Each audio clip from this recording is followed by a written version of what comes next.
Do you source on Alibaba? No. Any reasons why not?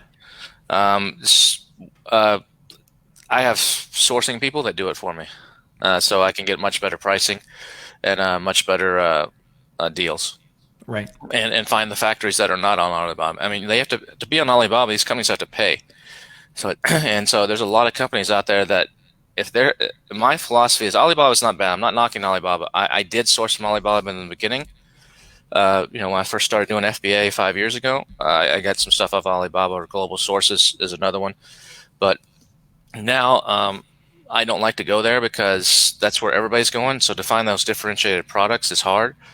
And typically, the best factories are not on Alibaba because they're busy enough. They don't need to pay to go on Alibaba to get a bunch of people emailing them saying, "Can you do an MOQ of 200 for me?" Right. Or they don't have time for that shit. So they don't have time for that stuff. Um, they're not on there, and that's some of the better factories. And so that's why I don't really use Alibaba. I go outside of that. I mean, I'll use Alibaba to spot check something like, this is a cool idea. Kind of what's the going rate in the market? And Alibaba, the prices on there are wrong anyway. But at least I have a baseline idea. Okay, this roughly costs $5 or something. Right. So I just wanted to give a shout out to Frank Sell and Victor. Guys, thanks for listening. And by the way, I don't know if you know Frank. He's got a podcast called Home of the Hustle.